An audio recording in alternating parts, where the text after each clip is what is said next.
Many experts believe aliens may have visited Earth before and will inevitably descend upon us in the future.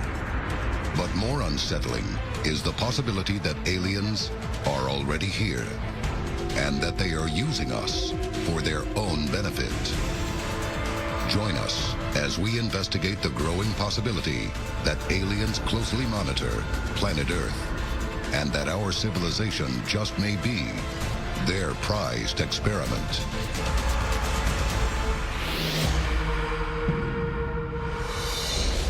A global effort has begun. Secret files hidden from the public for decades, detailing every UFO account, are now available to the public. We are about to uncover the truth behind these classified documents. Find out what the government doesn't want you to know. Unsealed. Alien Files. Exposing the biggest secret on planet Earth. UFOs and close encounters have been reported around the world for decades in densely populated urban centers, along coastal areas, in rural farmland, and in barren deserts. But why are UFOs here? And what do they want?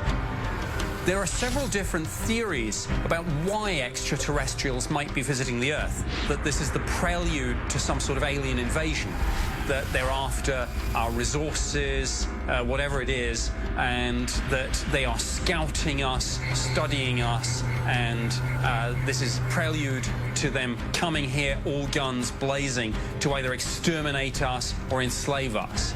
There's a lot of theories on why they're here. And I think when you truly want to answer that question, you have to understand what the human race wants from the stars, and that's the knowledge, it's the experience, it's the understanding of what's truly going on out there. Other theories are that they are just scientists, that the reason for studying Earth is purely scientific.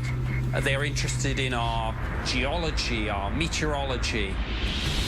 Science tells us that the Earth will eventually cease to exist. And to survive this future catastrophe, the human race must develop the ability to colonize another planet. The human race cannot be here for infinity. So the same is true for other planets out there in the universe. Suns will die, which means livable planets that are perfect today will not necessarily be perfect tomorrow. Here on Earth, one way to transform inhospitable environments is called terraforming.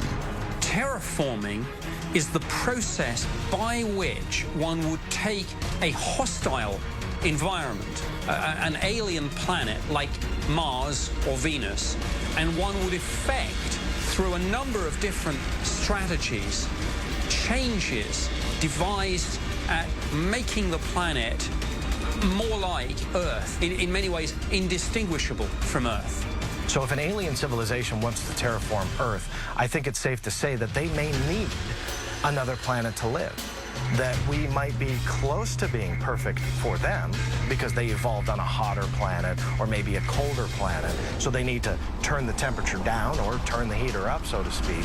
But they could come and change and morph this planet into what they need. If you can build a spaceship and come to Earth, actually causing a volcano to erupt or changing the path of a hurricane would probably be child's play.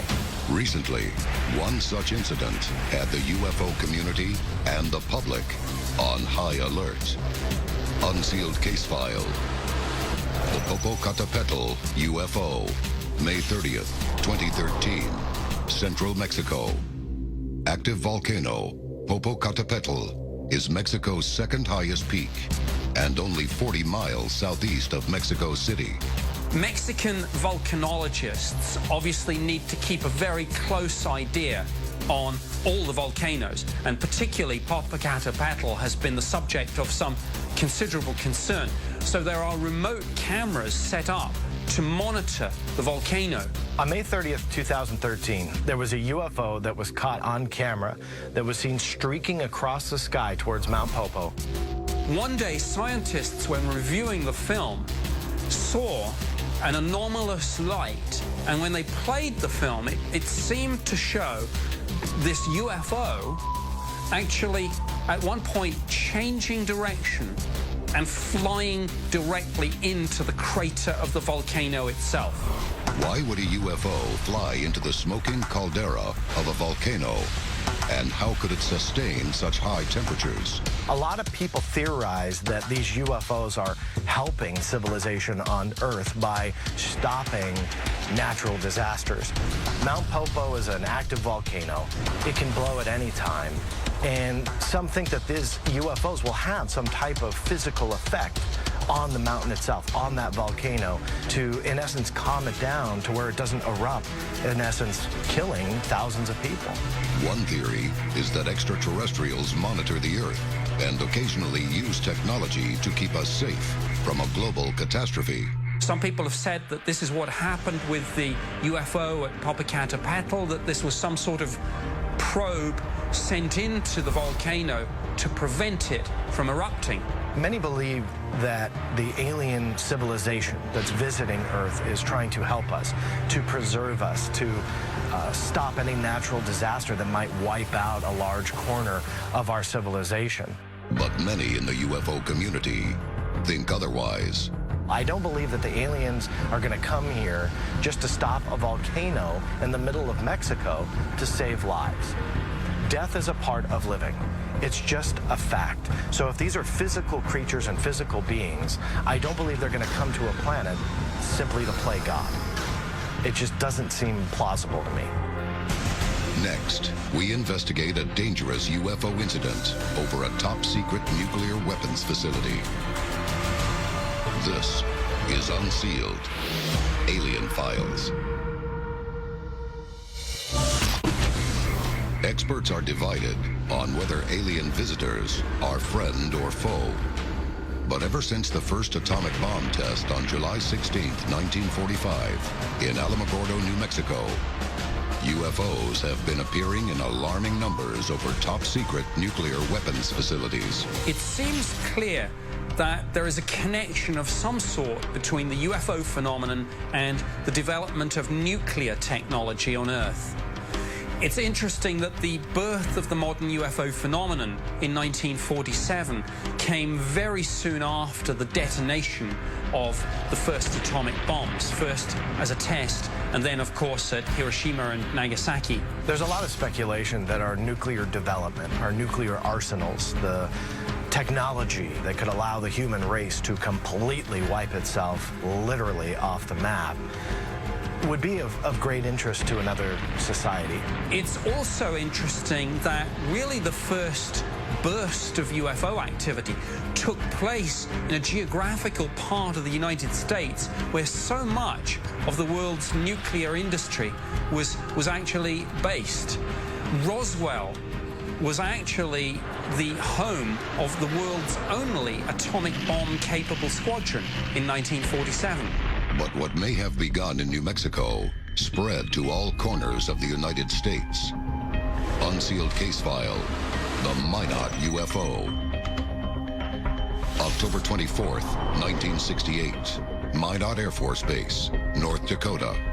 There was an intriguing UFO encounter at Minot Air Force Base in 1968, and this involved, by varying reports, one or even two UFOs in close proximity of the base. And one of the things that made this case so compelling was that the UFO was tracked on radar. In the early 1960s, Minot became a major strategic air command base with nuclear-tipped intercontinental ballistic missiles and manned bombers. A incoming B-52 was on patrol. It was coming in for a landing, and it was radioed that there was an unidentified craft about 3 miles from their aircraft. Now, there was a B-52 bomber returning to the base, and personnel at Minot were in communication with the B-52. They said, "We are tracking on our radar scope an uncorrelated target," and they asked the crew to look out for this. And the crew themselves saw a UFO, and subsequently the perimeter alarm, both the outer and the inner perimeter alarm, were triggered. These pictures are actual radar scope photographs taken of the unidentified Minot object. Now, they couldn't figure out exactly what this thing was, but the B-52 confirmed by radar that there was a fast-moving object about 3 miles away. Then, all of a sudden, as the documentation says, the craft went from 3 miles to about 1 mile from the aircraft like that, at a very fast rate of speed, something that they said their technology at the time just couldn't do. At one point, communications went offline again, so one has all the way through this encounter the corroboration. This UFO was seen visually. It was tracked on radar. It was seen by the military witnesses on board the B-52, and it somehow triggered the remote sensors that set off the alarms. In evidential terms, a case does not get much better than that. The B-52 crew claims the UFO paced their aircraft for about 20 miles before quickly disappearing. The B-52 crew was then radioed about a second UFO being seen on radar by the base that was either slightly above or on the ground just outside the military installation. The bomber is ordered to investigate the second UFO, but they cannot identify the craft. The B-52 was able to do a flyby and see a brightly lit object on or near the ground that they simply could not identify. After doing a pass, they later landed back at base, but they were never able to determine what the origin of those two craft were. Again, one is faced with the inescapable conclusion that our nuclear capability, our nuclear facilities are at the center of all of this. Many other reports suggest that some UFOs are immune to Air Force defenses, but still have never attacked. This leads some UFO experts to wonder if aliens might be performing reconnaissance of Earth, or perhaps policing us. Does a civilization become interesting and perhaps a cause for concern when it develops, as we developed, not just nuclear technology, but with our rockets, the capability to ultimately take our nuclear technology out into the wider galaxy? We don't know what part our solar system plays. It might not be that they care about the human race. It might be that they care about this one planet, the third rock from the sun, because it brings stability on a much grander scale. If extraterrestrials are interested in one thing about planet Earth, it would be that thing which poses the biggest significant threat, both to ourselves and indeed to any other civilizations that might be out there. Next, we investigate shocking claims that UFOs are coming after planet Earth's most dominant resource, human beings. This is Unsealed, Alien Files. Evidence suggests that planet Earth is being visited by extraterrestrials. But exactly why they are here and what they may be after is still a mystery. There's something about Earth that would be helpful to them if they've got a breeding program, a genetic study of some sort. There is so much biodiversity on Earth, and life seems to find its way into almost every niche that one could really say there's almost everything and anything that you would want. And it's right here for the taking. Unsealed case file, the Corina Sables abduction. Aldergrove, British Columbia, July 17th, 1991. Corina Sables and a friend witness a huge boomerang-shaped UFO in the night sky above her home. Suddenly, she vanishes, only to reappear an hour later with no memory of the incident. And she cannot account for the missing time. Following her disappearance, she has a strange feeling that this was not the first time she had been taken. That could be something that they could come to this planet to mine for themselves. Maybe that resource is in the human body. Soon after, her daughter begins drawing an alien that she calls the Doctor. who she says occasionally enters her room while she sleeps. The drawing opens a flood of hidden abduction memories in Sables, including needles piercing her stomach and seeing rows of alien fetuses in liquid suspension. Now, in this incident, it's reported that DNA was actually removed. It's as if these people are being harvested, almost as a resource.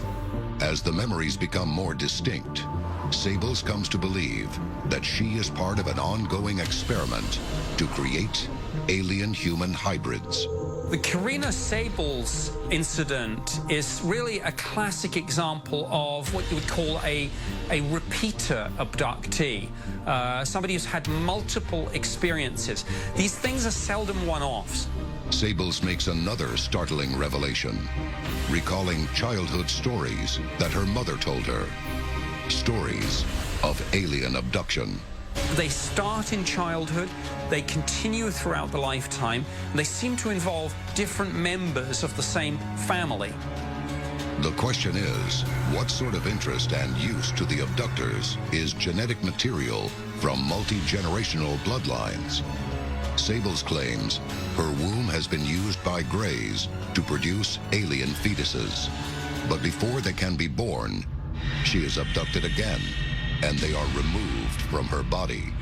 Human DNA and genetic material is being harvested as part of a program to create a hybrid race. But why would the Greys want to crossbreed with humans? It's been speculated that the Greys might be clones that are degrading through successive clonings. The idea one often hears is that the aliens are a dying race, that they're trying to reinvigorate themselves by bringing in fresh genetic material to enable them to breed again, to procreate, to survive. Coming up, we investigate evidence that aliens may be after the most coveted resource in the galaxy, the human consciousness.